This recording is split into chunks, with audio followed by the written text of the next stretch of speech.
Giving you all a chance to get in here while Solid speaking.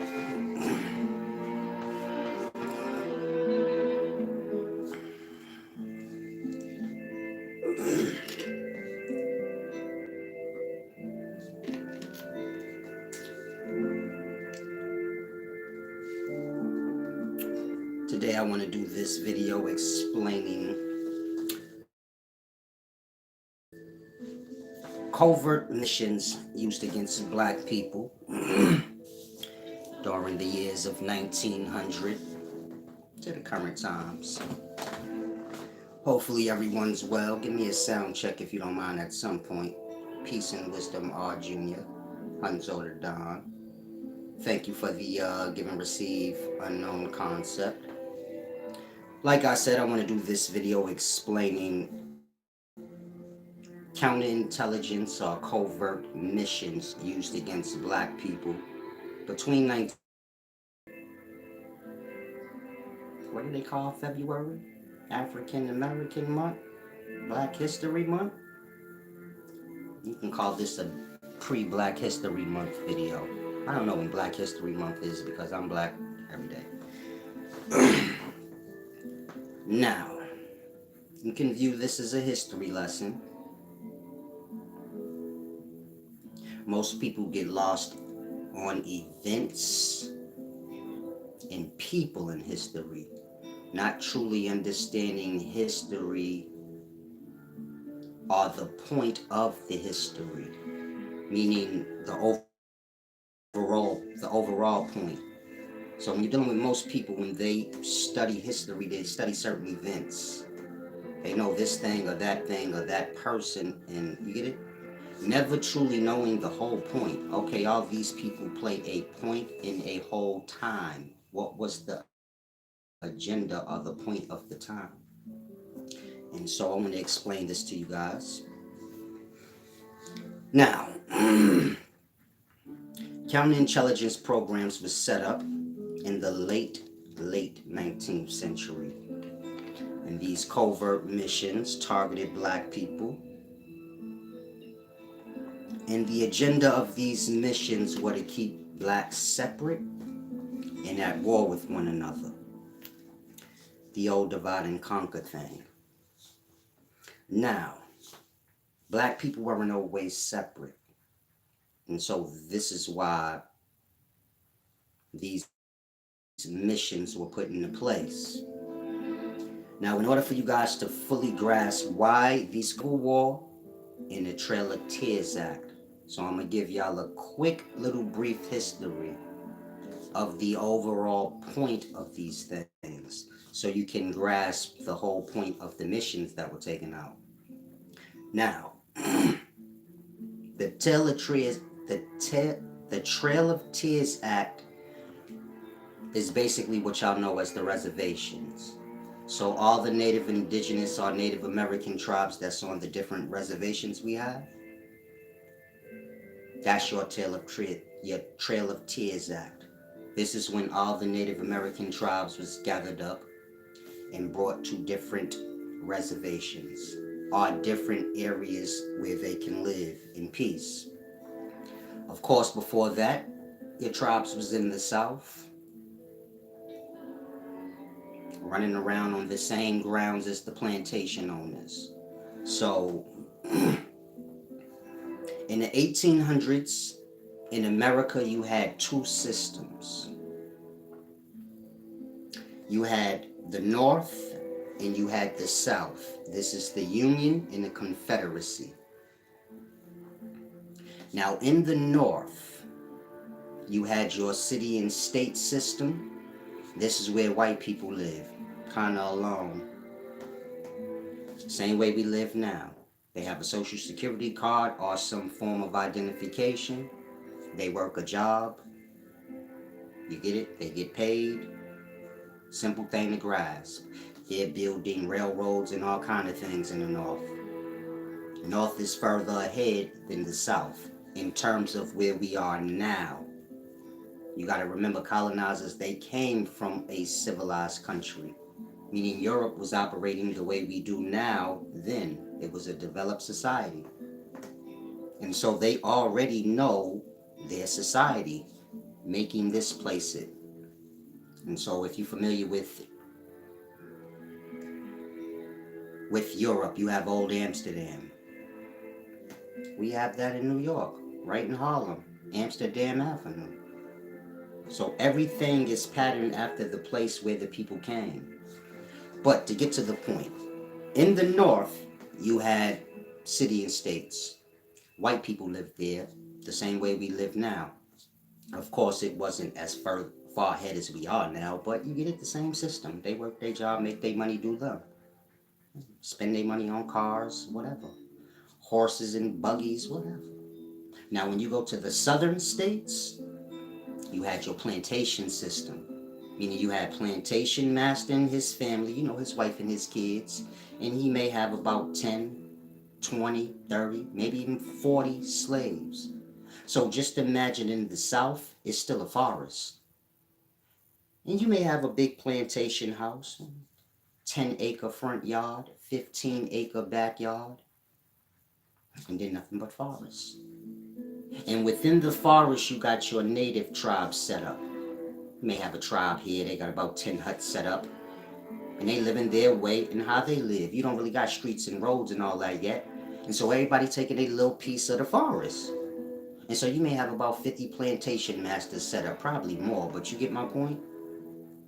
And of course, the plantation masters running the business. So if they're picking cotton, you got slaves picking cotton. You may have slaves around back, turning that cotton into tissue and shirts, and they're gonna export that back to Europe where the stores are. And this is how the plantation master make his money. And so every so often he going back and forth to Europe, to collect. Where's my money? I sent about 1,000,000 pounds of cotton back here, and remember my money. So this is what the plantation master doing. That may be his business. His business may be corn. He's supplying Europe with corn because they ain't had corn till they got here. So he making millions off that. And he got slaves. They work in the field. They doing that work and they sleep in the back house. And like I said, you got your native tribes kind of in the forest. Now, ever so often, the tribes will raid the plantations. So now look at it from a business perspective. The plantation master's away on business. He come home, his slaves is gone. He brought them to do that work. They gone. All his crops or whatever it is that he in the business for, they done ransacked all that. He come back, he done lost out on millions. You get it? So he tight. You have certain cases where they ransack the land and chop the wife head off. Google and Hook. Man, they chopped her head off. And the dog head off. We're talking to native tribes. Raiding plantations. Now imagine you a plantation master. You come back from vacation or from your business trip. And your wife dead, your kids dead, and the natives done ransacked your plantation. And this is a reoccurring thing. It ain't go this far yet. But them raiding your joint, that's a problem. It's like if you were farming and animals keep coming in your crops. So you like, I gotta figure this out, man. I'm out here in the country, so ain't nothing. You get it? The animals is in the forest. I know they watching me. This is how the plantation master would have been in the past. Like, damn, I know the native indigenous. I know they out there looking. And they out there just looking. They don't know what he doing. Look at them slaves. They don't even know them slaves. They're like, what the hell is he doing? And so they see all the goodies. They ransack it. They learn his schedule. They say he be driving off and the wife be there alone. They don't care about the plantation master. They look at him as somebody taking over their territory. They like animals. Who are you? Do what they do. Now when the plantation master come back, he ain't having that. Say, man, they killed my wife. Those fucking animals in the forest. And so now you got tribes getting murdered. Meaning you got whole tribes getting massacred. Plantation master ain't having that. Motherfuckers killed my wife. I'm trying to bring you to the emotional state of the time. You got 3, 4 plantation masters got this problem. Say they killed my fucking wife too. They banding together. They like, yo, we going out there tonight, and any tribe we see, we gonna kill the whole tribe. And so the North stepping in like, hold the, what are y'all doing? This is not what we came here for. We came to develop this place into a society, a country state. Not this dumb shit where you have a whole war with indigenous people in the forest. And you know how white people is, fuck that, man. He killed my wife. We take it, we killing them. So this where your Trail of Tears Act came in. The North stepped in and said, hold on, we got to get the tribes up out of there. Because the plantation masters ain't listening. Do what they want. That's their side of the rock. So this is when your tribes got moved to the unsettled territory. West, near the mountains where ain't nobody building those cities. Now, you got the native tribes out the way, meaning they're removed from the south to their own little reservations. And so you got the Union, which is the north, and they live in how we live now, city states. They're trying to convince the south, listen, man, y'all need to get up on board. Basically telling them we trying to move this thing forward, man. Y'all still living on plantations, man, get out of here. Plantation master ain't jacking because he like, I make millions. Why am I sharing my power with you? My plantation doing just fine. You get it? And you got cases where the North was paying the tribes to raid them joints. To try to influence, like, come on, get on board. We're going to turn it into a city, blah, blah, blah. I'm just trying to give y'all a quick run through so you can have a perspective of why these things happen. So you got your native tribes, meaning when the colonizers first came, you got your uncivilized indigenous people. They don't have no civilization. They don't have no name of no tribe. They don't even speak the language we speak. They speak body language and, clicks and things like that. Sounds, like the animals. The colonizers mixed and merged in with some of these indigenous people. And this is how you get your tribes, meaning the offspring from that merging. Let's say 100 colonizers merge with 100 indigenous people of the land. So now you got a large amount of mixed breed offspring. These are your Native Americans. They half-breeds. They daddy white, meaning as a whole, they daddy white, they mama indigenous. Now you got them moved out the way on their reservations. And so all you got left now is the plantation masters and the slaves. The slaves is the indigenous people. You get it? But they've been mixed breeded for sale. So they may have been mixed breeded with an African slave that came over, a Haitian slave. You get it? Mixed breeded for the purpose of sale. You get it? The offspring, the litter. It's a human domestication thing. And so you have your Native Americans, which is your half-breeds, half-white, half-indigenous. And then you have what's known as your African Americans. They basically the indigenous people that was mixed with other dark people. So this is why you have Native American, African American. Meaning these are the only two groups that have rights to America. So if you African American or black, grasp that. You're not Native American, you're your own thing. You could drop the African, whatever you want, but it's them and us. Them being like, your mama had a baby with a white man. So now your brother half white and shit, he get a little more respect than you. You feel me? You get a little reservation. You get a little inheritance. You kind of get what you get. So that's us and them. Now we on a plantation with the plantation masters in the South. The indigenous or the Native Americans are moved to their reservations, and you got your white people in the North. So you got you got your American tribes, your Native Indian tribes, and the reservations now. That's the Trail of Tears Acts, because they was having problems with the plantation masters. Now in the South, you got the plantation master and their slaves left. That's your indigenous people, us. And in the North, you got your white people living in their city and states, riding the train and all crazy shit, living the life we live now. They're trying to convince the South or the Confederate, you'll come on board with the way we live now. All that shit y'all got going is old. It's holding up the process. So this your civil war. You get it? They gonna either get on board or we gonna make them get on board. So now during that time, you got the B&O railways being built in the north. And this is gonna be exporting goods from the north to the south and back. And of course, you got your train station set up. Now during this time, this is new. They used to like wooden trains, not trains that go underground and through mountains and all that. And they watching them tunnel these things to build it, the slaves. So they say, man, look at this underground railroad thing they got going on.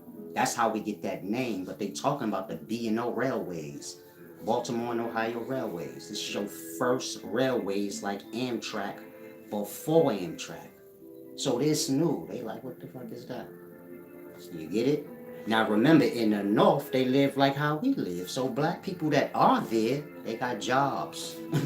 They conductors on the train, janitors in the train station, everything y'all know like how we live. The Harriet Tubman times. And so the scheme was put into play when y'all go into the southern states. Go out to the plantations and steal the slaves. The same way the Native Indians used to do. You get it? Native Indians will pull up and raid the plantation and take the slaves. Fuck plantation master. So they encouraging the people to do that. White and black. If you from the north, get the slaves. Bring them into the new cities and states. We give them a social security and plantation master. You just fucked. What can you do? You get it? And so this is your underground railroad. They go to different southern states, steal slaves. Meaning you pull up, you in the north, you living like how they showed you Malcolm X was living in Harlem. You walking around with baggy suits on, chilling in the club. Man, in that same time you go to Georgia, you see a nigga with rags on picking cotton out the field. Blow your mind, like, am I back in time? Man, it was like that even in the 80s. You could be from New York in the 80s and go to Georgia in the 80s and be confused. Like, the fuck? And still see slaves working the field. This is not a game. Like, you start going towards Conyers in 1980, probably in the 90s, going towards Conyers, you see hella plantation houses and niggas still living in the field, working it, slaves. And so this go deep. Now, for whatever reason, the South conformed. Meaning they said we gonna do like the North, get our shit flowing on city time, get these niggas birth certificates and socials and let them work for the monopoly paper and play the game. I'm done with this. Meaning y'all still work the lands, but y'all do it for make-believe paper. Y'all take that make-believe paper to buy like resources. So y'all work for resources of the land basically. In the past y'all could do what y'all want. So you get it? I guess the plantation owners in the South realize, okay, it's the same system. It ain't no different. You get it? Y'all got a little fake money system y'all got going on. A little monopoly game over there going on. And so I don't really lose no money because we ain't really paying them. So he's like, okay, we could do this then. So now all the slaves in the South migrate to the North. This is in the late 1800s, early 1900s. You might have had about 1 million black people migrating from North Carolina, Georgia, Alabama to the east. Philly, New York, Jersey. During them times, there wasn't no black people in the North. That's where white people lived how they live. And so now you got all these plantations being ended. You get it? Slavery's abolished. It's over with. All these slaves now free, meaning they free to go to the north and live that new system. But they don't know what's going on. They just know like the plantation system's over with. So now you got a great migration of black people coming from the south to the northern states. This late 1800s, early 1900s. Now you got a bunch of black people, indigenous people of the land, not the natives, but black people in the north. They have no clue how this system works. They don't know nothing about no monopoly money and go get a job and you can go buy yourself a crib. They don't know none of this weird shit. and say they do like back on the land. They posting up in front of people's establishments, sleeping, basically living like bums, but to them it ain't bums, because on the plantation they sleeping out in the field. Whoever sleep in the big house, sleep in the big house. Whoever fit in the back house, fit in the back house. If it get a little packed, so you gonna see niggas all scattered around the back house, sleeping outside. It's just like in the country and probably down. You can go in the country and see a nigga sleeping in his front yard. Ain't no big deal with them. They one with nature. Who cares? What does it matter? Now you bring them to the city, they ain't used to all of this weird stuff.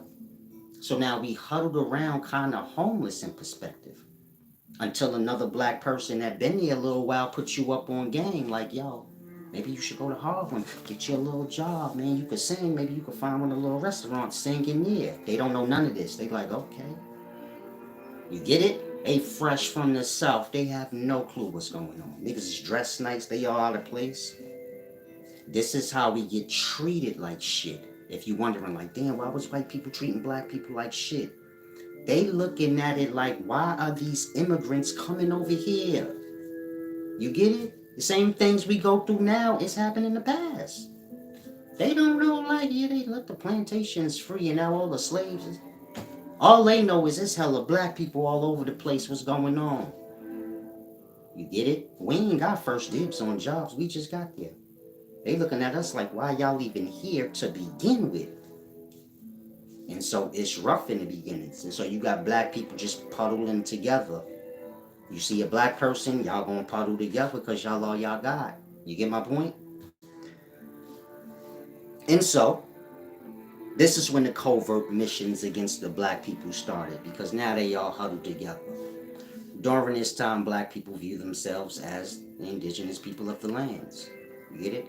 So back in these times, everybody talking about, yeah, I got Indian in my family. And you get it? That's their way of saying, nah, we from here. That's our place. We just got, fucked over by the white people. Everybody clear on what's up. We the people from here, but the white ones came and now we got this strange shit going on. Get it? So you get the first mission. It's the Africa agenda. This is when Jamaicans and Trinidadian boys and half black and white boys were recruited by European agents to convince North American blacks that they was African. Simple. Why? Because we all think we from America and we Native Americans.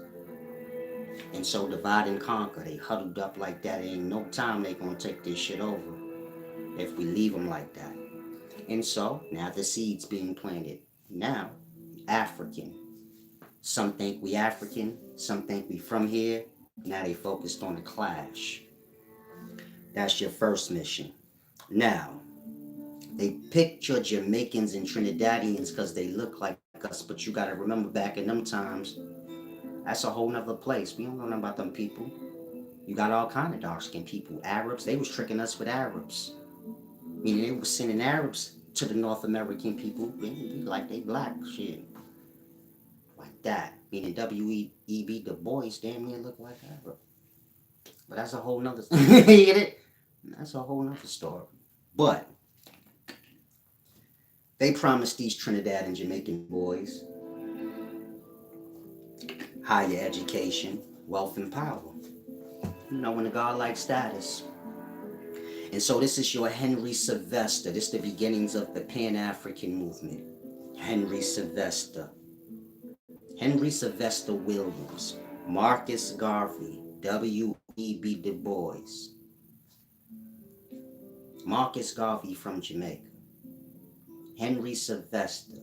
Trinidad or Jamaica. All these people were sent to Europe. You gotta think back in them times, ain't no planes. How the hell does a nigga boy end up in Europe and then come back and these niggas is just traveling around? In them times, better than we travel now with planes. We ain't even got the bread for that. What they doing? Who hooked them up? Who hooked Marcus Garvey up? Who hooked up Henry Sylvester, big baby? Like that.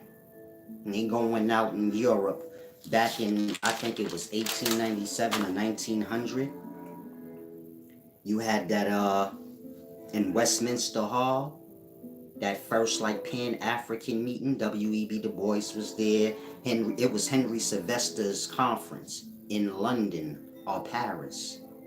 And you had W.E.B. Du Bois and, your others that's brainwashed into this mission by the agents. You had the white agents did too. Basically letting them know y'all going to spread this to y'all peoples that y'all, Africans, and y'all need to go back to Africa and blah, blah, blah. This is so, the blacks don't want to take over the place. They already think the place is truly theirs. So this the first seed. And so, this is when the first indoctrination happened. Your Henry Sylvester's, your Marcus Garvey's, your Frederick Douglass's, all these people playing their part in a whole mission. Some ignorant to the reality, others knowing goddamn well what's going on. Meaning some of them just fell into it, like how y'all fall into shit today. Then you become popular and you just a pawn by ignorance. But your early ones, they knew. Meaning they seen the white boy pumping this shit in their head. And so you get my point? This is where your Pan-African movement start. Now you got the black people separated in nationality. Meaning some of them think they from Africa. Some of them believe that we are from here. And so do you get my point? This is the beginnings of the African stuff that y'all know of now. Whether you follow it, lost in it, somebody high up in it, man, you just brainwashed like the niggas before you. Now, you got your second covert mission. This your Islam agenda. Before the times I'm speaking of, early 1900s, 1913, 1930, black people was on Christian time. Because you had to be. You get it? Meaning in early America, you probably had a bunch of religions here. Yeah, Christian whites bringing their Christianity, voodoo and all kind of shit. You get it? Everybody know what they know. But at some point, all that was done with you gonna be a Christian or die. And Salem witch trials, all that took place. Meaning everybody gonna be a Christian, and that's the end of the story. And so when you get to the early 1900s, all black people Christians, because they gotta be. They don't know nothing about no Islam. They never heard of that. It's like in Minister Society. Like I said, man, if Allah or whoever, because say you talking about Sharif, and if Allah or whoever he think he found, because keep him out the streets, I don't care. Again, blacks even in the early 90s ain't know nothing about no Islam unless you went to jail. That ain't something we heard. We all knew Christianity. No fucking mosque in the early 90s, in the early 1900s. I'm trying to get you to grasp, black people still won. Meaning we got the little African thing going on between us causing a little rift, but it ain't causing a real rift because we still bonded together under oppression. So nobody care about that argument. And so here come the religion now. We gonna get some of them under Islam, and the rest of them that's Christians. That should, cause more of a divide. Now, when you're dealing with the Islam agenda, this is when a white man named Wallace Fard Dodd Muhammad came to Detroit. This is like 1930, and other places, and he was teaching Islam to black people only. Nobody else. Dude's white. Dude was born in Mecca. So they say. And his name's Wallace Fard Muhammad. And so in 1930 he came, he started the Nation of Islam, meaning he started it, named it and everything. He taught black people the Islam that black people know, where it's like oppression based, nationalism Islam. He did that for 4 years and disappeared. That part. He was an agent. You can look him up. Wallace Dodd Fareed or Fard, or just Fard Muhammad. This Elijah Muhammad OG. Elijah Muhammad telling the other Islam, because he left after 4 years, left everything to Elijah Muhammad and just disappeared. Basically, I school you on everything. You brainwash your own people. I'm out of here. Mission complete. And off to wherever else he got to go handle another mission. We talking agents. Look him up. From there, Elijah Muhammad's the leader of the NOI that he made. Elijah Muhammad's teaching people that this man is God reincarnated, leaving out that he white and came from Mecca and disappeared out of nowhere. He ain't died nothing. He just disappeared after 4 years. Now this same man was riding, what is this dude's name? Noble Drew Ali movement. Because Noble Drew Ali movement, the Moorish Science Temple of America, that started back like 1930. Homeboy, the same dude, Wallace Fard Muhammad, he claimed he was down with that. This is how he was brainwashing Elijah Muhammad and them. He claimed he was down with the Moorish Science Temple under Noble Drew Ali. Remember, Noble Drew Ali died 1929. 1930, he popped the fuck up talking about, yeah, I was down with the Moorish Science Temple. Let me teach y'all this Islam. Noble Drew Ali can't confirm like I know this dude. Yeah, he was down with the temple. Mind you, dude, white as hell. That part. Agent, covert mission. Now Ali, Noble Drew Ali movement was like pre-Islam to blacks. You get it? You got many pre-Islamic Nation of Islam groups, so to say. Meaning the Nation of Islam is truly all of that now wrapped up in one. And so whoever was down with the Moorish Science Temple, they NOI now. When you get to the beginnings of the NOI, it's like all of that shit just coming up under one thing. And so that's kind of played out a little bit now in today's times, meaning the NOI is everything. But before the NOI, that would have been the thing. You get it? And so this is Islam being pushed on the people during the times where they all bonded together under Christianity. So we got the little African rift. That was the first mission. Now they pushing the Islam on us. So now some of us is reaching for Christianity. Some of us are reaching for Islam. Now you got two separations between the people. Now, let's go to the third covert mission. This is your pre-gang agenda. This is when many black revolutionary parties was influenced to be created. Your Black Panthers, your Black Disciples, your Mickey Cobras. These ain't gangs. Your Latin Kings and a bunch of other ones. I'm going to say it again. Those ain't gangs I just named. Those was revolutionary parties. Black Panther, Black Disciple, Gangster Disciples. Mickey Cobras are Egyptian Cobras before that. Meaning the Mickey Cobras is the Egyptian Cobras. Like I said, they was a revolutionary group. Into the politics. They ain't in there beefing. And they all huddle around and they help each other. Meaning the Black Panthers help the Mickey Cobras. We gonna help y'all out with the free lunch and shit, baby. Y'all need some of our men down there, Big Daddy. What's up? You know how we talk back in the day. And so they working together. Kick back, chillin'. You in the Black Panthers, I'm in this, but we cool though.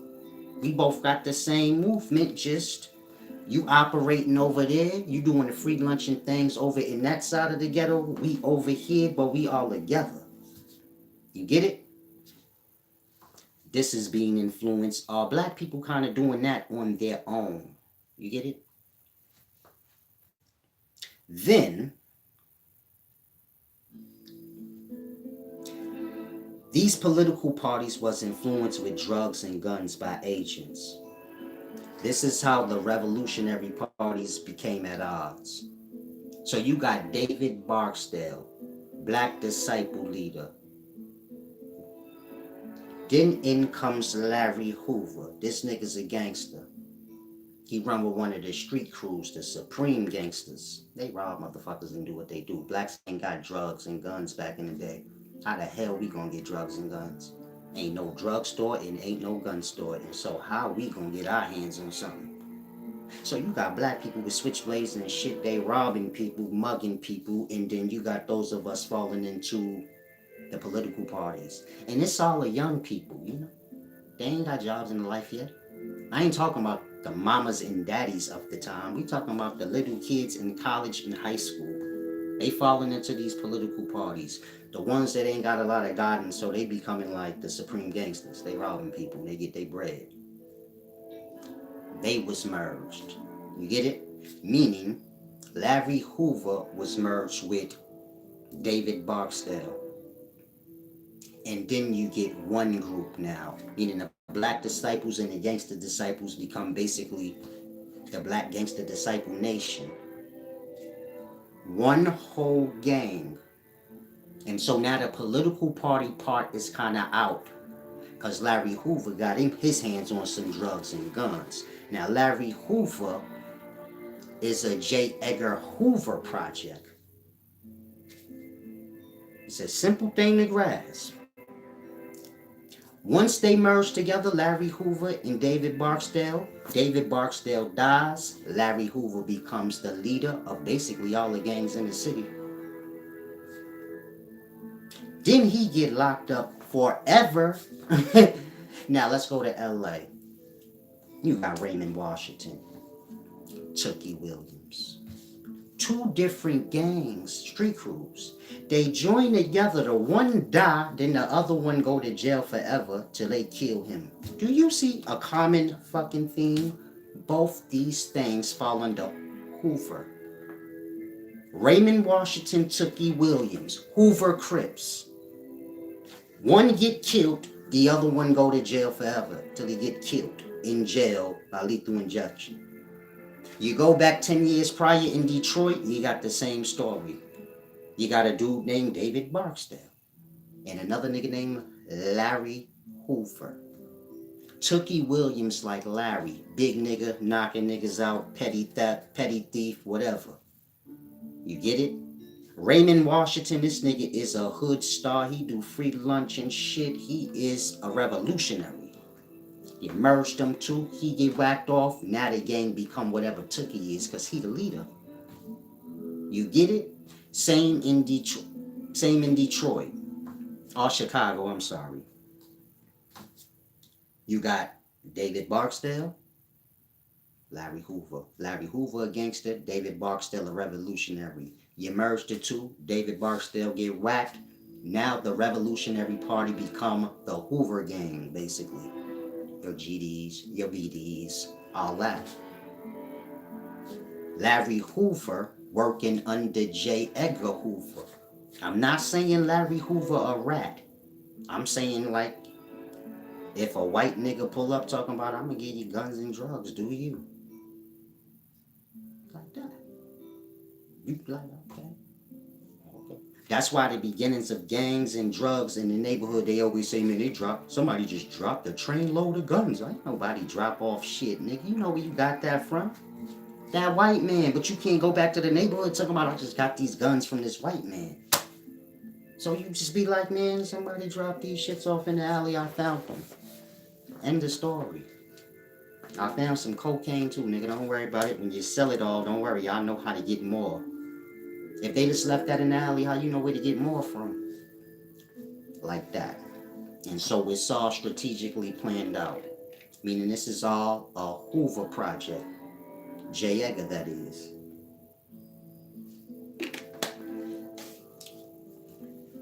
Now, at some point, J. Edgar Hoover's little COINTELPRO project that I'm speaking of now, it comes out. And so he about to go to jail for a long time. Cause old dude responsible for getting Martin Luther King whacked, Malcolm X whacked, David Barksdale whacks. You gotta remember COINTELPRO specifically say the FBI was targeting little high school kids. You get it? Manipulating them, that's a crime. You're giving them guns and drugs, playing these games with 18, 19-year-old kids at school.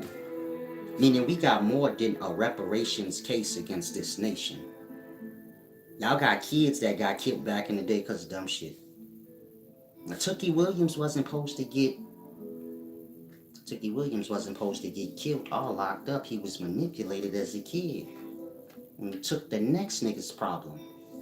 Let me explain this. J. Edgar Hoover, little COINTELPRO thing he had going on, which is what I just explained, manipulating black people to be gangs and sell dope and stuff, and more stuff like the Martin Luther King. There was a lot in them documents. They never fully came all the way out because good old Edgar Hoover died.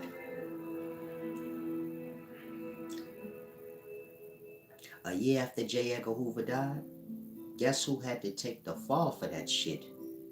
Good old Larry. Do you get it now?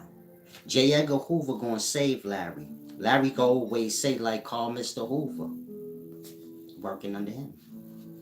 You get it?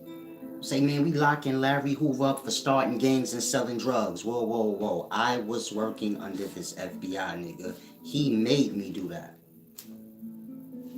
This Larry Hoover way out. I'm forced to do this. I don't even know what's going on really. I'm just a kid. He gave me guns and drugs. I do me. Whatever. What are we talking about? I have to tell him nothing and he didn't have to tell me nothing. We just had a nice arrangement. Now I'm fucked. Like that. Larry Hoover get locked up for all this shit. He's sitting in his cell chilling. I'm good, baby. Then the nigga come in and tell him, hey, you know that J. Edgar Hoover nigga dead, right? Like that. You like, oh shit. Did he tell anybody? Nope. It was a secret because this shit illegal. We wasn't supposed to be doing this. So we ain't tell nobody. And so you fucked. You about to take J. Edgar Hoover whole time. Next thing you know, Larry Hoover in jail for 200 years, 489 years, forever. That's all J. Edgar Hoover time. Nixon and them was going to slay J. Edgar Hoover. He was extorting them. Nobody liked him. He was going to be done. That nigga died. They couldn't punish J. Edgar Hoover. You already know how that went. Give it to the black nigga boy. He carry his name. Now, if you look up Larry Hoover, you ain't gonna find the names of his parents. And if you look up J. Edgar Hoover, he ain't got no kids. You say J. Edgar Hoover was gay. Gay wasn't cool back in the day, so even if you was gay, you still had kids, my nigga, just to make it look good. All them homosexuals did that back in the day. You have to make it look good in society. You can't even get a job if you homo. You can't be in the FBI in the past as a homosexual. And so if you were homosexual in the past, it's a secret. Meaning you gonna pretend like you got a wife or family. You might have a kid here, there. You don't care about them, but whatever. And so you look at Larry Hoover real good, and you look at J. Edgar Hoover real good, and you tell me what you see.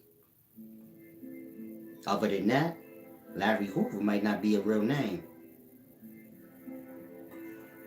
This is why he had problems marrying his baby mama all the way up into 2020. 2020. That name, Hoover. Larry Hoover got brothers, a mother, a father, but you can't find none of them. The names. This person was in real life with people in the neighborhood, but you can't find none of these people's names. And so it's like I said, J. Edgar Hoover was about to get slayed for the COINTELPRO stuff. But he died. About 6 months, 7 months after he died, Larry was finished. And he been in jail since that moment. This is why Larry Hoover always say, I renounced the GDs, I ain't got nothing to do with that. He don't know what the fuck going on. They got Hoover Crips under Larry Hoover. Larry Hoover ain't from LA? How that happen? Again, if you a gang member, you ask yourself that. How is this man that been in jail since 23, 24 years old? When did he come to LA? Some of y'all say no Hoover Crip named after the street. Man, you got Hoover Crips that ain't got nothing to do with the street. Mostly all, when you know, if you understand the gangs, there's no Crips and Bloods. There's just like all the Crips is Hoovers. And all the Bloods was Pyrus. Pyrus and Damus and Hoovers. And from little rifts within that, you get different sets. You get it? And with the little rifts between the Damus and Pyrus, you get different sets, but there's truly no blood or crip. That's what he said, false. You ain't in no gang. You's a bozo from old school time. Got blood burns in bullet holes. Shut up. On the real, shut up. Now, like I said,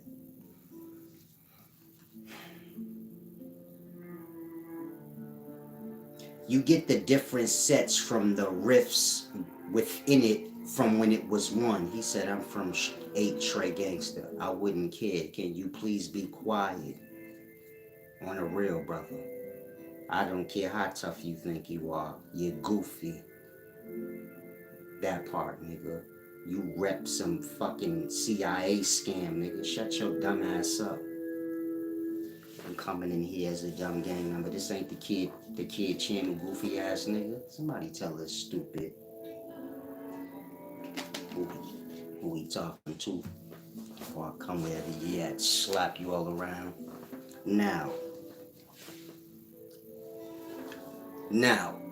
in your early bloods, all you had really was Damus and Pyrus. There really is no blood, meaning all gang members know they set. That's the gang. The gang started from street crews. You get my point? Meaning Raymond Washington and Tookie Williams, they wasn't no crip. They was 2 street crews.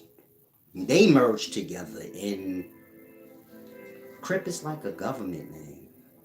Meaning if you really from the gang, you know gang, they don't use that name. A blood don't say blood. They say whatever set. A real one, not the fake stuff you going on now.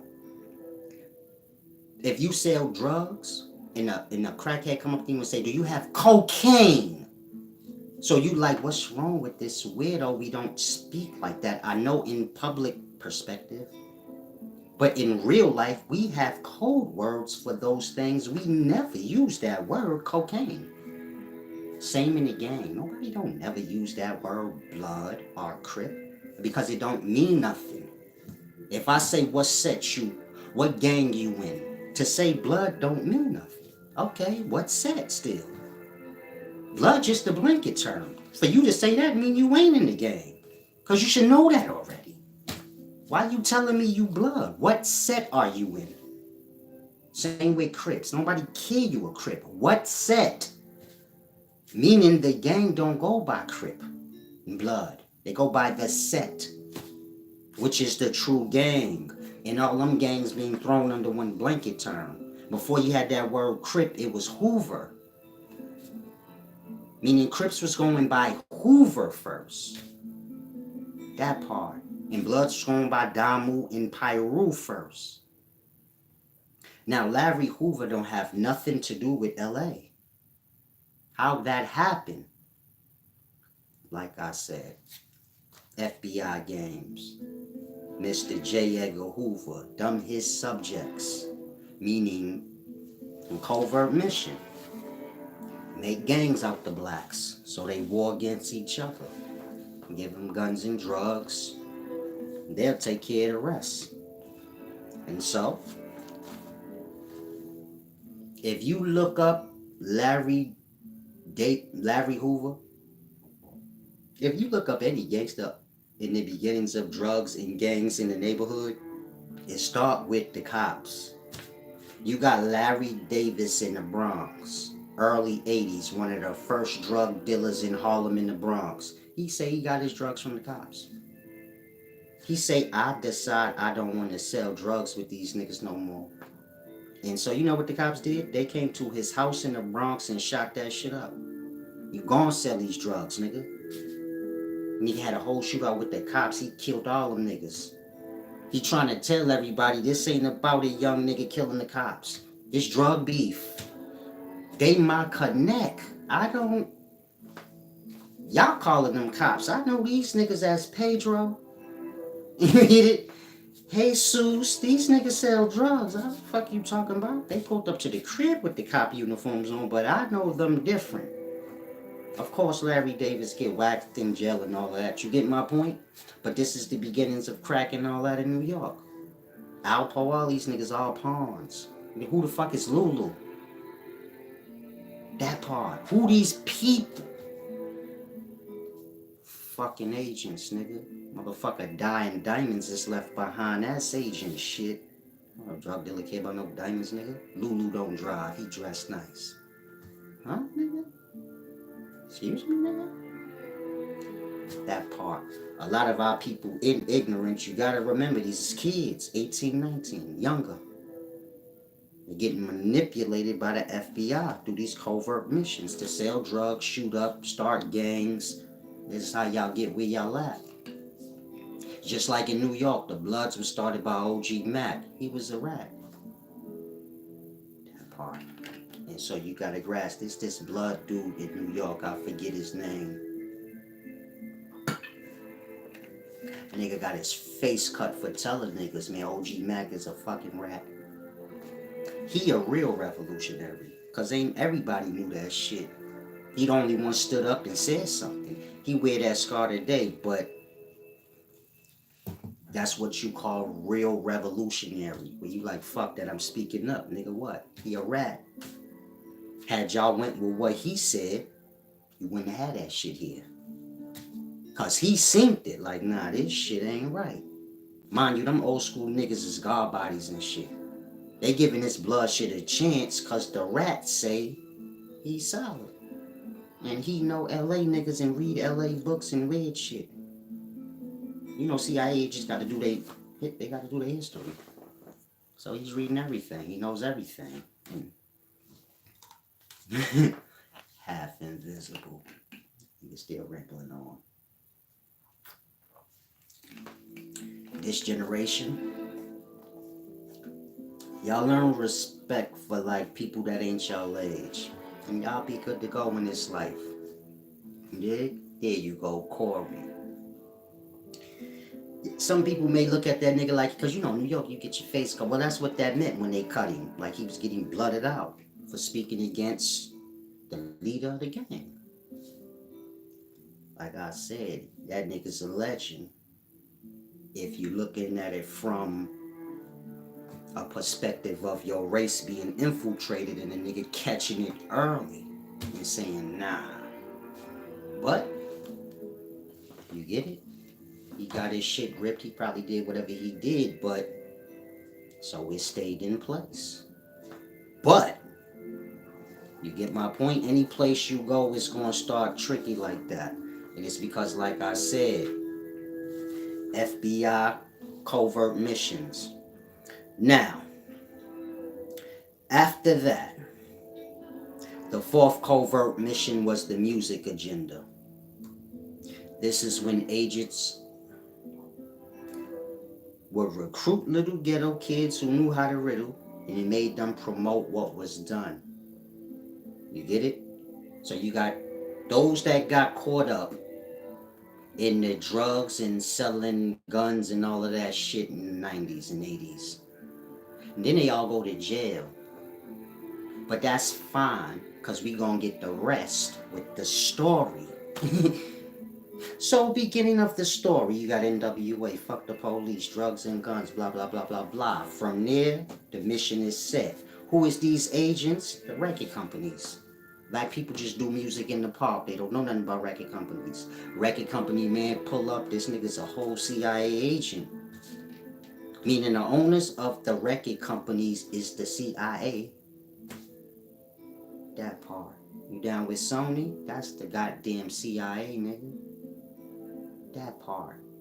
The music business, specifically hip hop, was started by the CIA. You really think they started a genre of music just for black niggas? Because they love us so much? Fuck that, y'all music can get blended in with everybody else. Like rhythm and blues and everything else. They would have stole all y'all raps and gave them to white niggas like they did in the past first. But for some reason, they say, no, we gonna do right by these little black people and give them a whole music business for theyself. Now we gonna make MTV and shit just for them. Nah. They pump and kill each other, gangs, drugs. So those of y'all that work and do right and get brainwashed in y'all head now. Then y'all see these people that did these things and got caught up come home. You get it? Now the whole black race gangster and lost. You get it? From the manipulation. So this was your fourth agenda. Meaning in the West Coast, you had your black label. And in the East Coast, you had your black label. This is basically Uptown and Ruthless. Uptown get knocked the fuck out the way by Bad Boy. Ruthless get knocked out the way by Death Row. Puffy worked for Uptown. Suge worked for Ruthless. He's like Dre bodyguard. Puffy's an intern at Uptown. My mama used to work there. I know what I'm talking about. That part. Andre Harrell or the Uptown dude, that shit done with. Ruthless, done with. You get Bad Boy, you get Death Row rise up. And these two labels gonna be in control of what I just said. Both these labels being infiltrated by the CIA. Y'all know Death Row work with the cops, so I shouldn't have to explain that. And most of y'all will gladly accept that Puffy's a rat. So I don't even have to twist y'all arm on that part. And so do you get it? Again, music companies, CIA business. So all them black labels got to sign to the music company still at the end of the day. And that's the CIA, nigga. On their covert mission, though. And so this shit go deep. Now, in perspective, you can say, I know y'all don't want to hear this, that nigga Puff is a legend because he never conformed to brainwashing y'all into killing each other. He fought for party music and now we ain't doing that. Fuck that. He know what's going on. Puff ain't stupid. That part. But y'all be like, fuck that nigga. Puff's a sellout. Not like the rest of these niggas. Puff solid a little bit. Y'all eyes just fucked up. Y'all don't know what's going on. And so, he gonna get dirtied up the most. You get it? If it was on Puff Watch, you niggas would still be dancing and chilling. And getting fly and getting money. That part. Not no more. And so, Tupac and a lot of other people that y'all admire was either CIA agents in ignorance or because they ain't care no more. Like, fuck it. And so everything you see transpiring is not by mistake. Are y'all following or is this shit too deep? I don't see nobody want to give back or nothing. Peace and wisdom, Gangsta Slim. Thanks for the breakdown. New York taught the LA blood Swahili. The blood showed them how to move like G's on them Latin kings. In New York, blood is Damu. Swahili for blood. And in LA, blood is just blood. So it's supposed to be like that. But somehow niggas speak English in New York, you get it? And so then it became a jacking thing. It was a jacking thing, meaning the gang was stolen from LA. But it was supposed to be altered in that way.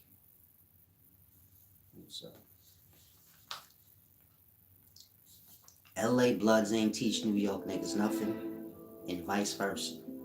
That's stupid new nigga talk. We ain't deal with them back then, and they ain't deal with us. And they say we fake gangsters, and we say we really bust our hymns, though. Come get it. And that was the talk when I was growing up. LA niggas say y'all stole they shit and y'all ain't real. Well, we really will shoot them, tell them to pull up. That was it. We hit all that other shit, nigga. We take what we want. That's how New York, you gotta remember, New York is the place where you come and get mugged. We gonna take your shit. You ain't gotta question that. Don't matter if you tough. We taking it. So we jack they shit. We jack everybody's shit. We come to everybody's state and do what we want. Y'all know how this go if you from another state. I ain't saying it's It's like we live in tough times. So New York niggas is soft. I get it. But in reality, New York niggas just go wherever they want and bogart. You get my point? It's a New York nigga in LA right now, bogart. It's a New York nigga in Georgia right now, bogart. You get it? Anywhere you could think of. There's a New York nigga there right now, and they accept him as he a part of the place. And this go into time travel. I gotta explain that, but I ain't got time for this video. I think y'all understand why it's like that.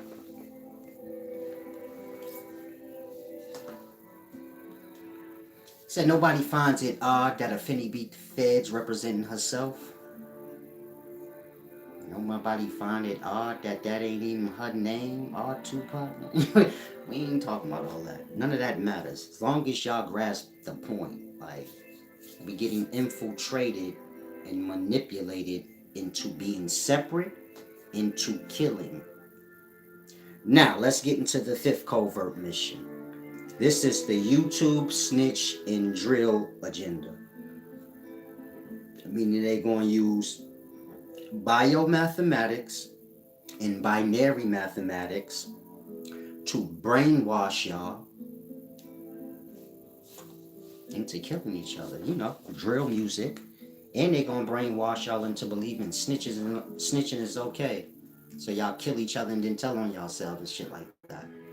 It's all mind control. Like I said, biomathematics and binary mathematics. Binary mathematics is what the computer system is built on. And biomathematics is like the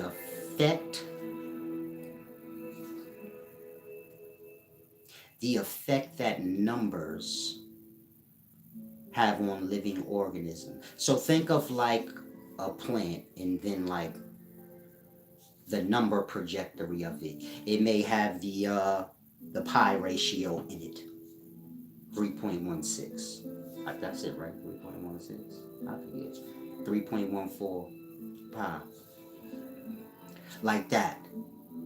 The number sequences to the living and how these things can be manipulated through those mathematics. So truly biomathematics is like brainwashing stuff. Manipulation, like this is a curriculum. I like how to manipulate. This is a science. It's like a really deep thing. It ties into psychokinesis. When y'all think of psychokinesis, y'all think of, okay, how can I move this thing with my mind? Y'all don't think of how can I control this thing. You think it control itself though, but I'm controlling it through its emotions and different other aspects that I studied about the human nature. You know, if you fuck with a man's emotions, you could.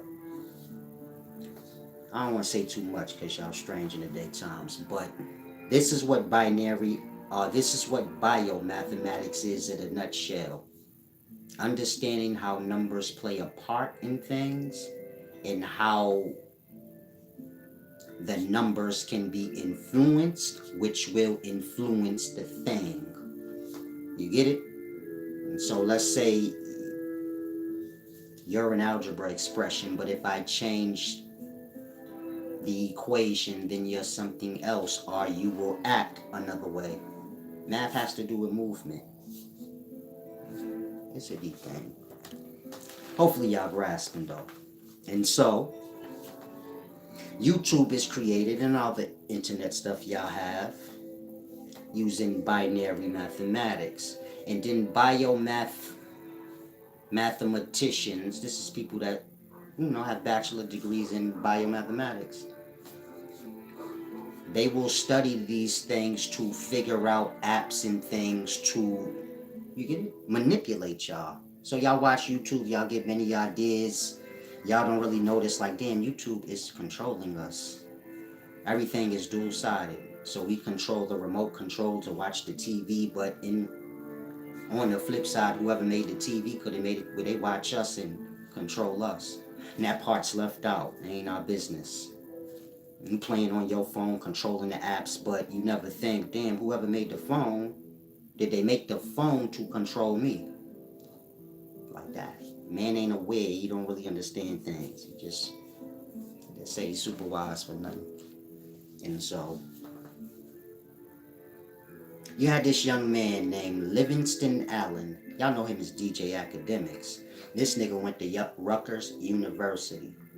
Now, Rutgers University is where the CIA go recruiting little kids and shit, meaning they got a heavy presence in Rutgers.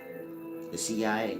Google it. Do the CIA got a big presence at Rutgers University, New Brunswick? So this guy, Livingston Allen, he's going to Rutgers University. He's a biomathematics. Biomathematics is his major. That's what he taking up. That part.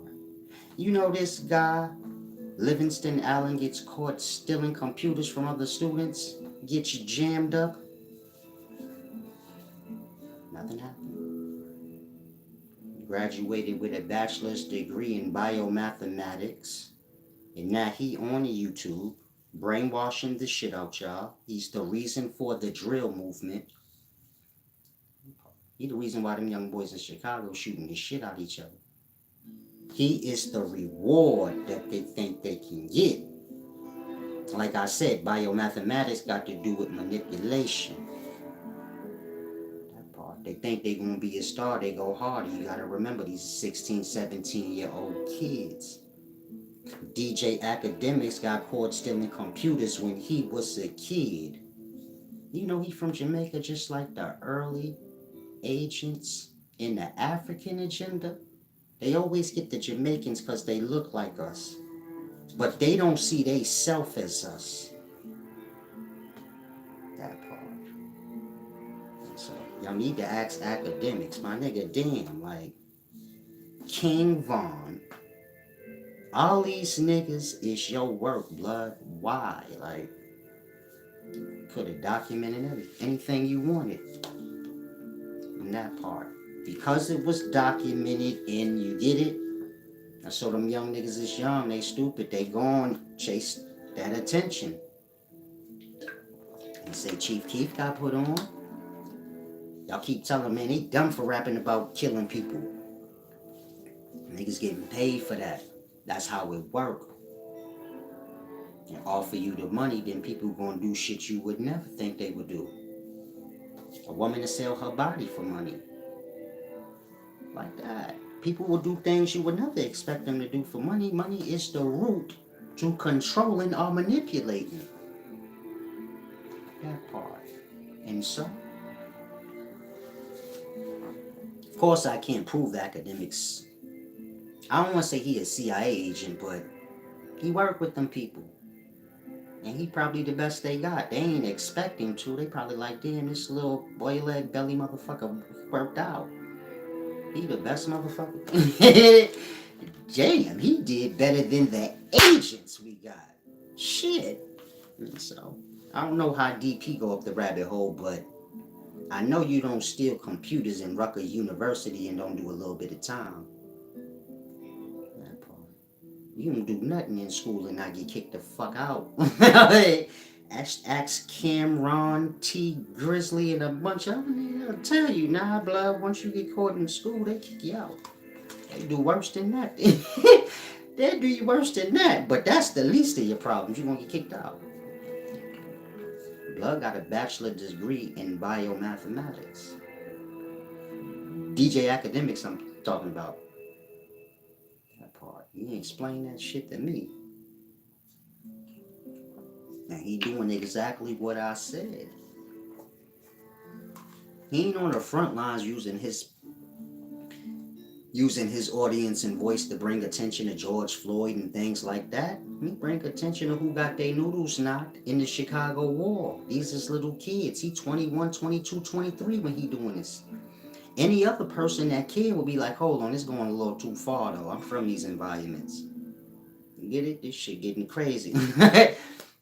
Like that. It get crazy and crazy over the year because it's being, like I said, y'all being manipulated by agents. New agents and old agents. Now, I ain't got no problem with DJ Academics. I know. Probably scared to death. And they know. Man, everybody already been. We live in weird times, nigga. Everybody already know you a goddamn agent of some sort. Niggas just don't care. Meaning, Agents is so cold blood, they go through all that trying to be secret and don't even got to. Y'all have already manipulated the times for niggas to accept a whole agent. If academics came out right now and said, I'm gonna come clean, I'm an agent, y'all would still listen. That part. Stripped us of the morality, everything, meaning they've been doing covert missions on black people since before the 1900s. And they got more coming. It's a generation thing. You get it? In the 1900s, those kids' agendas was the African agenda to separate blacks between, you get it? Fighting over if we African or American. And them were kids in that time. And then a new generation came about, and they don't care about that. If we African and native. They care about Christianity, my nigga. And so, then you get the Islam covert mission that I explained with Dard Fard Muhammad and Elisha. You know, that whole sellout party. Like that. Then the next generation come about, they don't care about religion, they into this political shit. And so the mission to turn that into gang stuff. And you get it? And this generation don't care about political parties, and they don't really care about gangs that much either. They like rap. Here comes the YouTube and the music agenda. We gonna get them like that. And then the next generation gonna get it how they get it. Each generation getting dragged deeper and deeper. You get it? Into the shits. So Fred Hampton, all these niggas that got killed, Tookie, Larry Hoover that's still sitting in jail. That part. We supposed to get reparations for that. Those was kids you did that to. Larry Hoover was a kid when that happened. Again, the CIA was going to the high schools. That's a crime. You know what that's called? In fucking trapment. See, y'all be carrying about shit not knowing it right. Larry Hoover supposed to been out. He a victim of entrapment, and can't nobody deny that. He was 23 fucking years old. How he the leader of all gangs, and he ain't even been to these places. We all know about J. Edgar Hoover and his COINTELPRO thing. And we know who he was targeting, the political parties. That part, you ain't got to be a genius to figure that out. Blood got railroaded. He was a little fucking kid like the rest of these niggas. Him and Tookie got railroaded. J. Edgar Hoover died. And 6 months later, Larry Hoover was sitting in jail forever. And he still don't truly know why. Like, I ain't kill that boy. Larry Hoover in jail because he the leader of basically every gang in America.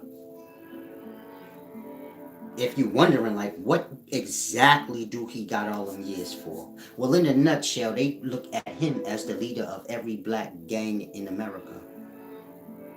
Some blood ones, some Crip ones, all of them. He is the forefather. He like George fucking Washington of gang banging. If you were gangster in the daytimes, that's how you know Larry Hoover. Bloods, Crips, everybody know Mr. Hoover, nigga. The old man, what they call him in the street. The old man, cause he been banging that fucking long.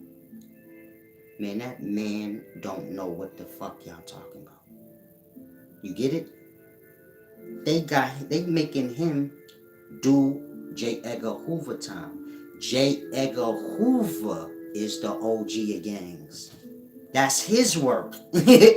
But not to benefit y'all. That nigga did a work on y'all. But you get my point? That's his work. Dumb his 400 years. It's called entrapment. Meaning J. Edgar Hoover could have been tried on entrapment against little black boys. But he died. And so the little black boys that was left, Tookie, Larry Hoover, they can do his time. You know, the government don't give a fuck. We can't get J. Edgar Hoover, we'll get the next best thing. His little Hoover subjects. And so, that's how that story played out like that. Meaning, no matter how much y'all cry for Tookie, he was gonna do that time. And it don't matter how much y'all cry for Larry Hoover, he gonna sit in there until this is explained. Thorough. And y'all lost into what y'all lost into. Meaning y'all still out here ganging, viewing the old man as the leader of the gang, true gangster, and y'all truly don't understand what's happening. You got black people rotting away for white people work, for white people manipulations. Nigga, whole life sit in jail cause a white CIA man came along, manipulated you when you was just 18. Anybody could have did that to you. You know how dumb we are when we 18? You can bribe a little fucking kid with just candy. I suppose you could bribe a teenager with some sneakers. That's how easy. That part. They bribing little black kids. Brainwashing them, my nigga. That's entrapment. All them lives going Alpo, Rich Porter. I don't think y'all grasp this nigga J. Edgar Hoover work. In regards to law enforcement, blood a legend. Y'all still living out his work. Some of y'all still doing time because of his work. Meaning if you sold crack or you was in some kind of gang or any of that, that's the FBI work. That's their covert missions against blacks, and it go into, keeping us separated. And so hopefully y'all grasp. Now if y'all have any questions y'all can ask. If anyone wants to give back, click the description or click the title of the video. My links will pop up. I'll be coming back later, privately though, to explain time travel. If you want to see the video, become a channel member. What else? Just be careful out here. Shit go deep. If you a Nation of Islam member, a gang member, wisdom for you. You got to take offense to it, like I would care anyway. So, the wisdom for you, the wisdom for everybody that's black. We got a lot of reparations owed to us, but we gotta stop living up to. We gotta stop being pawns first. We can't be living out people covert missions still, trying to get some act right. You get my point? And so, some of us still selling out right now in the daytime. So, keep y'all eyes open, be careful. That thing go deeper than y'all can imagine. Meaning if you black, ain't nothing by chance. This shit was planned out in 1765 when them white niggas was gathering together, George Washington and all these niggas. Been planning this shit since then. Population control and where this place gonna go. And so a lot of y'all better learn how to grasp a thing and unwind. Myron said, can someone put in Solace Cash App? I can't find it. Peace, brother. I appreciate you, man. If you click click the title of the video, you should see my Cash App, PayPal, all that in blue. If any of you guys do know my Cash App, can you put it up there for them? And if anyone has any questions, ask. If y'all out here ganging, y'all might want to get up off that. That shit bum work anyway, my nigga. I mean, if you a gang member, you a bum. You know that. Get off that shit. Get yourself some money. Get to your family. That shit ain't got nothing to do with nothing. You got those that benefit off the gang, but overall, you get it? It ain't really worth it. You got to get off slave time. Desperation to be accepted time. Start getting out here and get these little kids, put them up on gang, nigga. Fuck that gang. Make sure you got to get some money, nigga. Because that shit right there is the CIA's project. You don't want to be part of that. The red and blue, nigga. Fireman and the cops, nigga. Any y'all gang fall under American colors, red and blue. Not by chance. Let's go back to the red coats and the blue coats. So, black people being manipulated by things, you know. Like I said, y'all have to come to learn. Psychology is a deep thing. Wisdom's a deep thing. Because we not wise as a people, meaning I can manipulate the shit out of y'all, so I'm way wiser than y'all. So you get it? I could see like y'all gotta get wise. Y'all don't stand a chance. Like y'all minds ain't sharp enough. I'm trying to get it there, but y'all a little slow and shit. But try and grasp. Wisdom's the most important thing. You could be as strong as you want to be. Motherfucker sharper than you. So you see where we at. This all through mind. All manipulation. Manipulation. So try and grasp. Wise solace. Salam.